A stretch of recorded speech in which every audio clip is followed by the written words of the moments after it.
Hello, welcome to my channel. I'm Anne and today I'm bringing you my February wrap up. Now to start off with this wrap up, let's go through some of my statistics. So I'm just going to scoot you this way so I can pop the graphics up here. But I have read 24 books this month and it is insane how much I've read. I don't know how I read that much in the shortest month of the year, but it happened. I think a big reason would probably be because of the 2 readathons that I took part in. So I took part in Jante's readathon and I also took part in the literature readathon. So in total I read 24 books. I read 15 physical books, 4 audiobooks and 5 audiobooks. So I got my reading mojo back with audiobooks, which is great. So the genres that I read 6 romance, 5 fantasy, 4 crime, 2 dystopia, 2 thriller, 2 contemporary, 1 classic and 1 historical fantasy. The age ranges that I read from were 20 adult novels and 4 young adult with 0 middle grade this year. I then rated 5 books 5 stars, 12 books 4 stars, 5 books 3 stars, 1 book 2 stars and 1 book 1 star. To be fair, I probably should have DNF'd that one. And where I acquired these books from, 13 are from my owned physical shelves, 2 were from the library, 4 I got ARCs from the authors, so thank you very much to the authors, 4 from Kindle Unlimited and 1 from Everand or Scribd, if you know what that is. They've recently just rebranded into Everand. But yeah, so I read quite a few books, and a lot of these books I'm not going to go into full depth because I have dedicated vlogs for these books. So I'll just give you a brief overview of those books when I get to them. So the first book that I read this month was An Eye for an Eye by Carol Wire, and this is a 4-star read for me. This is the first book in the Detective Kate Young series and I absolutely adore this series. This is a reread for me and I listened to this audibly because I have reread it. I've read it before and I was reading this as a continuation of the series so I can continue with the newest release. So we're following Detective Kate Young, and as that suggests, she is a detective and she is pulled back into work after some traumatic experiences that she's gone through, and we're following her as she is trying to manage those traumatic events and the mental health aspect of that, while also trying to find a serial killer who's going through and killing people in the most gruesome way with torture involved. I really love this series. Detective Kate Young is such a great character to follow. There's a lot of trauma that we are developing and following as we go through. There is a sort of underlying mystery that we're also following through on top of the case that she's following. So before this book starts, there's a lot of trauma that has happened within her life and we're trying to figure out what actually happened within that trauma and why things happened the way they did, and we're slowly learning what actually happened and what that trauma was as we move through the story. It's such a great series. I definitely suggest it if you're looking for a new crime sort of thriller where you're following like the crime scene investigation and kind of detectives trying to figure out the crime. I really love it and it's such a good book. Then the next book that I read was Your Soul Is Ours by Tanya Lynn. I gave this another 4 stars. This is a dark story where we're following Marla and she is living in a dystopian world where mental health is at an ultimate peak and crisis, and the people who struggle with mental health have to go to this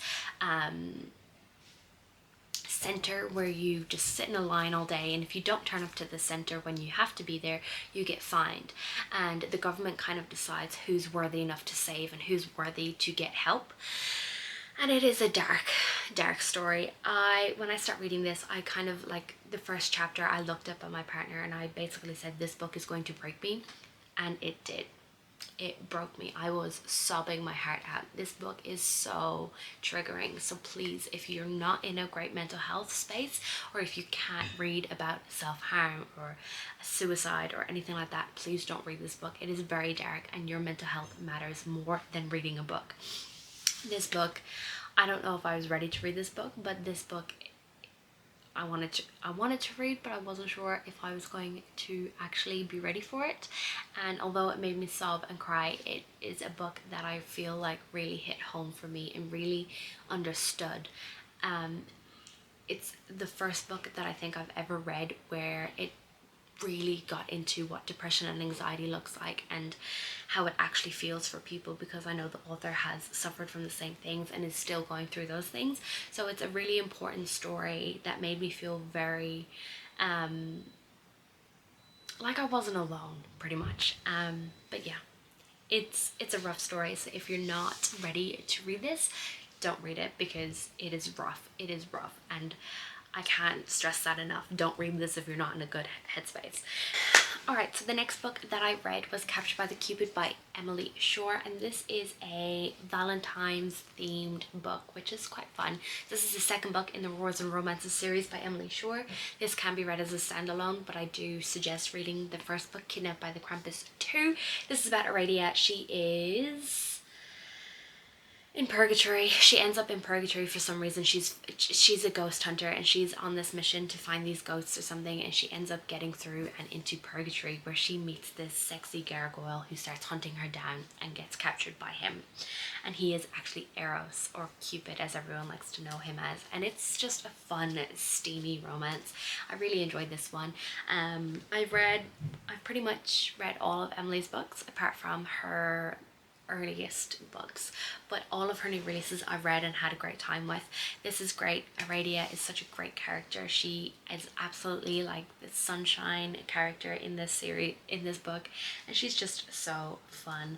It's a lot of whimsy, there's a lot of fantasy, and Emily has another series, her Monstrous Boys series, and I can kind of start seeing the connections of how these series are going to kind of intertwine, and it was just fun. It was a lot of fun, a lot of smut, a lot of polyamory sort of scenarios going on, or male female, male, and all that kind of thing. It was definitely a fun time, and I would recommend it if you're looking at a fun, smutty monster romance. Next book that I read is The Invisible Life of Addie LaRue by V. Schwab, and I am obsessed with this book. This made me cry. It's the second book this month that made me cry. And yeah, it was a great time. I read this while we were camping. I've heard so many amazing things about this book, and I was really scared, because it's such a hyped book and such a well-loved book, that I was scared that it was not going to live up to my expectations, because I had so many expectations for this one. It is such a beautiful yet heartfelt and heartbreaking book. This is about Addie, and this starts off with Addie being put into an arranged marriage that she doesn't want anything to do with, and she is learning all about the gods. She's always been told to never pray to the gods in the dark, and on the day of her wedding she runs away, and she's like praying to the gods that she do not get married, and it starts to become dark and she doesn't realize, and she's still praying, and then this god of darkness, or the god of whatever you'd like to call him, comes and makes her a bargain where she will get out of this arranged marriage and live forever and live her life, but she will have to give up her soul when she is at the end of her life, or feels like she needs to give up her life.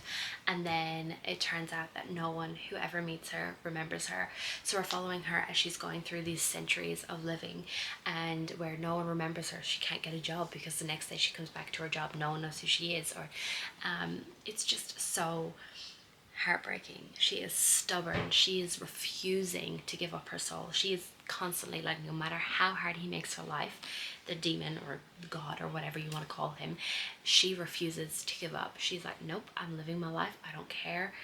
I don't care how hard this is my life, and I've still got so much to live for. But I also love how impactful she made herself to some people. Like, although they don't remember her name, they remember her in some other way, whether it's a drawing or it's a painting or it's music that someone has written. You know, she kind of puts her own touch on things, which I thought was really, really beautiful. And yeah, it was beautiful. I loved it, and it did make me cry at the end. And I did highlight a bunch of stuff. I just didn't tab it up because I just wanted to keep reading. I didn't want to have to stop and put a tab down and things like that, so I will have to go through and re-annotate it with highlighters and sticky tabs and all that sort of thing. Okay, so the next book that I read was Fallen Shadows by Raven Moore. I gave this 3 stars, and this is an arc that was provided by the author, so thank you to Raven Moore for that. This is a book where, in a world where love is forbidden and survival a warrior's game. Elora and Varric are thrust together on a perilous quest as they seek a mythical serum in the deadly outer realm. Forbidden emotions ignite, but as secrets unravel, their love faces a devastating choice: embrace their fated bond or succumb to this deceit that threatens to tear them apart. I had a fun time with this book, but if I'm being honest, it is quite forgettable. I don't really remember a lot about this book, and I only read it a couple of weeks ago, you know. To start off with, it is quite slow moving into it. It starts off with quite a high action scene, and then it kind of slows down again, and I felt like then towards the end everything started happening all at once, and it was just very confusing. I also with the relationship between Elora and Varric, it almost begins straight away. Like, I would have liked to see some scenes or backflashes or flashbacks. I would have liked to see some flashbacks with maybe their interactions at an earlier stage, because we almost like pretty much go straight from this battle scene straight into them almost like getting together, and I would have liked a little bit more interaction and build up of their relationship, even though we know that they have had feelings for each other the whole time. It's just kind of more like we were told that to get the plot moving forward. Yeah, it's pretty forgettable. I gave it 3 stars, and yeah, I think if it's something that sounds interesting to you, maybe check it out. But yeah, I thought it was alright. Then we have Dark Devotion by Cora Kent. I gave this 4 stars. This is a very, very short novella. It's like in between book 1 and book 2 of the Blackmore University series. This is like the 1.5. It's a short novella that kind of introduces us to the 2 main characters of the second book, which is going to be Christine and Nikolai. I'm pretty sure that's their names, if I'm 100%. If I'm wrong, forgive me, I'll put it down here. But so this is very short. This is just introducing them as the main characters and kind of telling a little bit of backstory before we move into the next book. It's a bit, there's there's a little bit of like, with this you can see the sexual tension between them, and I think it's really, really interesting. But the Blackmore University series is a dark romance series. Book 1 we're following 2 other characters, and in book 2 we're going to be following 2 other characters. The first one is a stepbrother dark romance, and this one is going to be a dark stepdad and teacher taboo story. But I'm interested. I really enjoyed Cruel Intentions, so I'm looking forward to reading the next one, which is Dark Obsession, I'm pretty sure it's called. The next book that I read was The Exiled by Sarah Daniels. This is a 4-star read. This is the conclusion to the Stranded duology. So in the first one we are following people who live on the Arcadia, and this is once a luxurious cruise ship, and then it became a refugee camp when after being driven from Europe after an apocalyptic war. So then it kind of floats just outside of the Federated States, because the Federation States will not let them access. So we're following these people who are on the ship.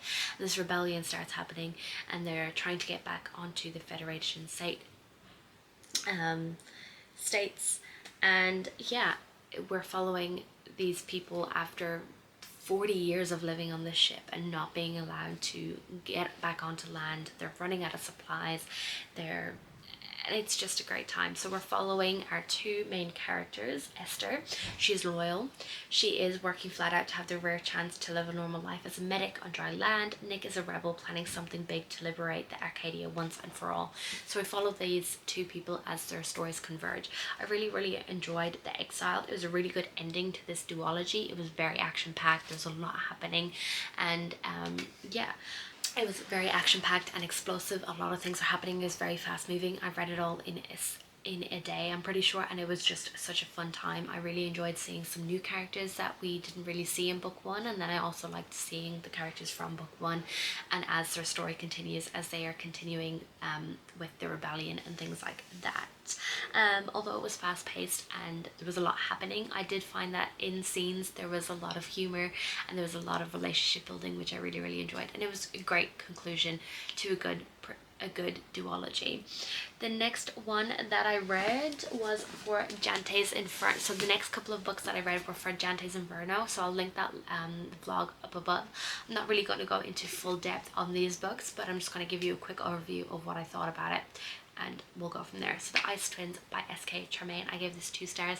This is about a family who have gone through a tragic loss of losing one of their twin daughters in an accident, and they move to this lighthouse island, where then the surviving daughter starts saying that she is the opposite daughter. So she's like, no, you've gotten it wrong, I'm blah blah. Kirsty starts saying, no, I'm Lydia, and things like that, and we're following them as they are trying to figure out what the hell's happening, why does she believe that she's Lydia, all that kind of thing. I didn't like it. I didn't like it. I found the main characters to be very dislikable. I did not like them at all. There wasn't really anything happening within this story. It wasn't very mysterious at all. I kind of had a feeling I knew what was going on, and I found the main character to be very hypocritical. But yeah, that's my quick reel on what I thought of it. The next 2 that I read was A Cut for a Cut and A Life for a Life by Carol Wire. Again, these both are 4 stars. So this is book 2 and book 3 in the Detective Kate Young series. Again, just like I said for book 1, the same applies. I really enjoyed these books.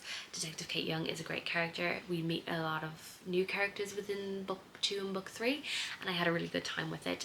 Book 2 does involve a serial rapist, so if that is something that triggers you, please be aware of that. And book 3 is about a person who is more of a impulse killer, and so it's very hard for the team to figure out who it is. It was a great time, and book 3 ends up starting to go a little bit darker and ends on such a big cliffhanger, so just be aware of that. Then the next book that I read for Dante's Inferno was The Winters by Lisa Gabrielle. I gave this 3 stars. This is a Rebecca retelling where we're following our main character who gets swept up in this whirlwind romance and gets engaged to this man, and he takes her home to his Gothic manor, where she then comes to meet her new stepdaughter, and tensions rise as things start being strange, and the stepdaughter is causing a lot of trouble for our main character. This was good.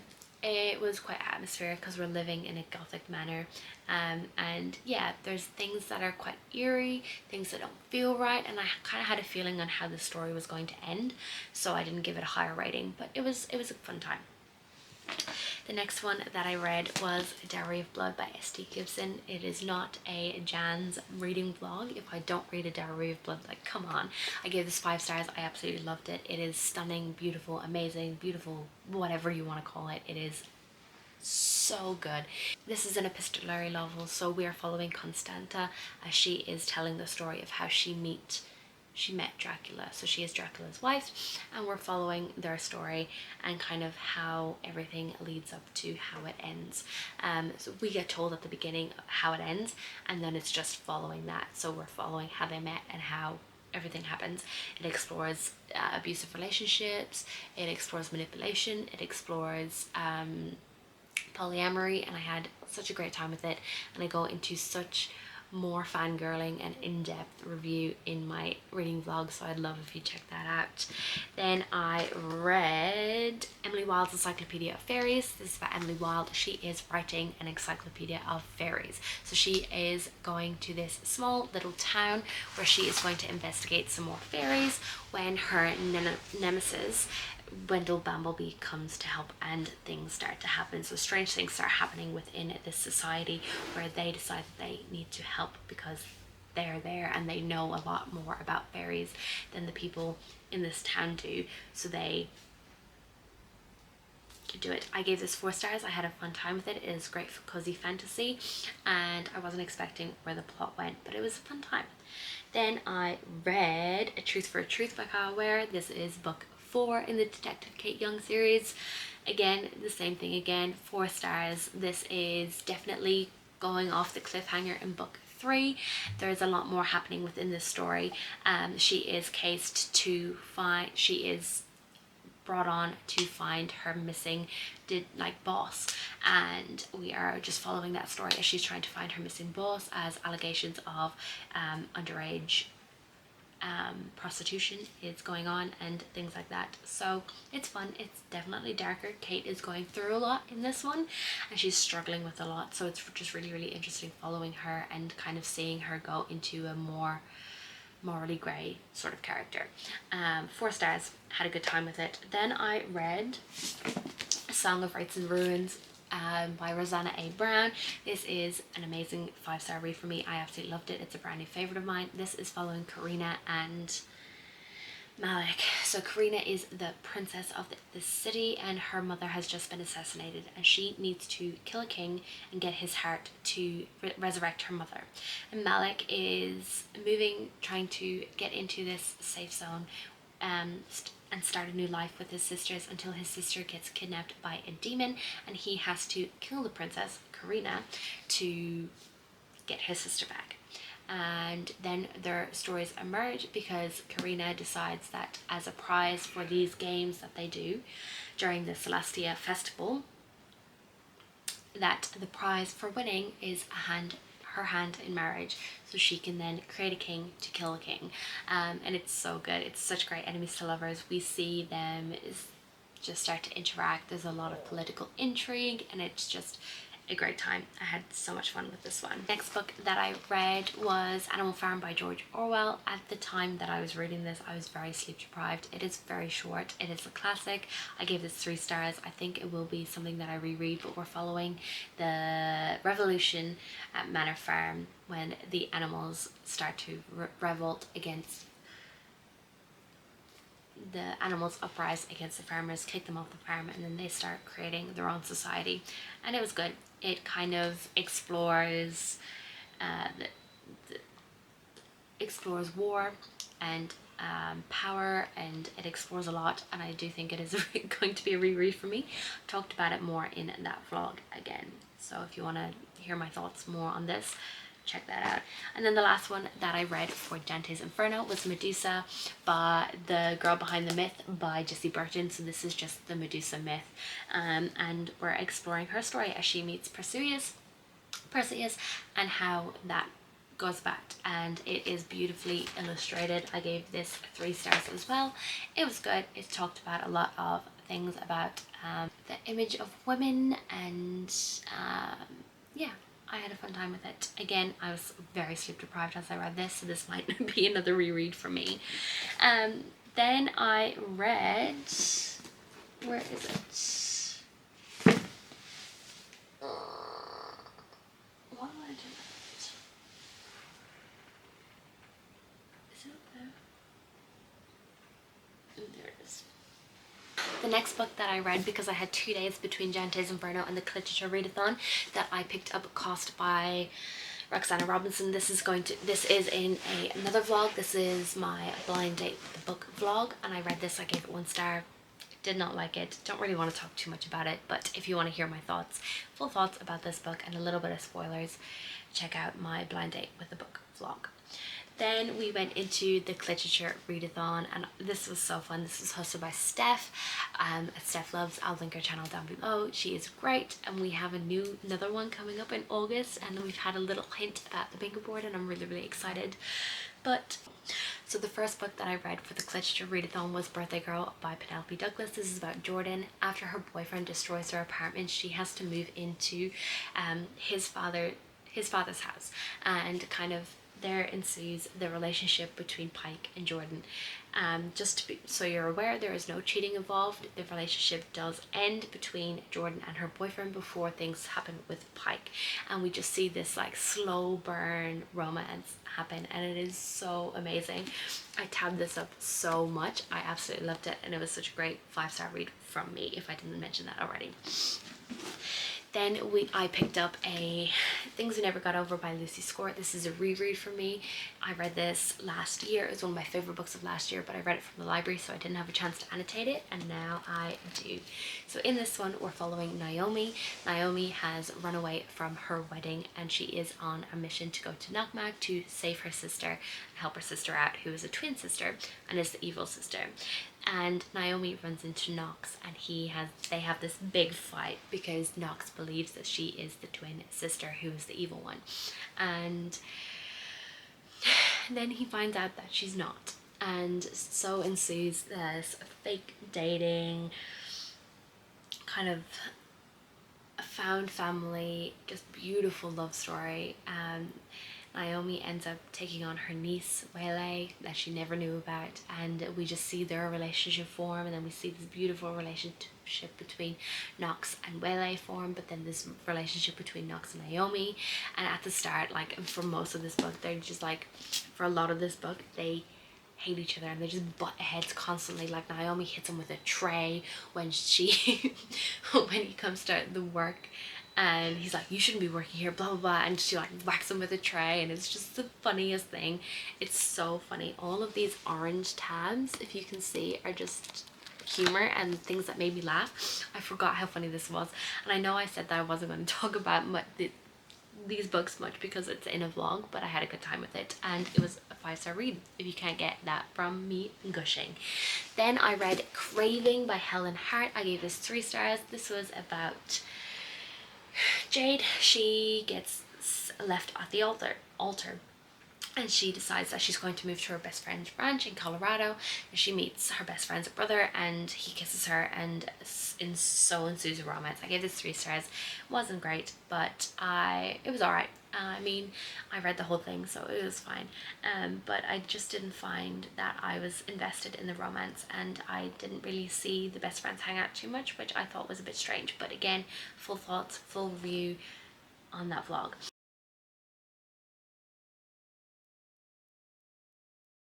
And the last book that I read for the Clitcher Readathon was The King of Wrath by Anna Wong. This is a story about Dante and Vivian. They end up in an arranged marriage because Vivian's father actually blackmails Dante, and so ensues their enemies to lovers arranged marriage sort of scenario, and it was great. I had a fun time with it. Again, it was another one that I start highlighting and annotating, but I just didn't put tabs in it, but it was fun. I gave this 4 stars. And I have one more book that I did finish in February that I'm not going to talk about because it is in a upcoming vlog, so keep your eye out for that. But it's basically a TBR vet that has been on my shelves for a long time. It is episode 2 in my TBR vets vlog, and I'm really excited. So that is my January wrap up. I thought it was going to take a bit longer than it did, but thank God it didn't. How many books did you read in February? How many 5-star rates did you give in February? Let me know everything in the comments below. If you've read some of these books, let me know too. And yeah, if you like this video, please make sure to give it a like and subscribe if you want to see more content from me. Bye.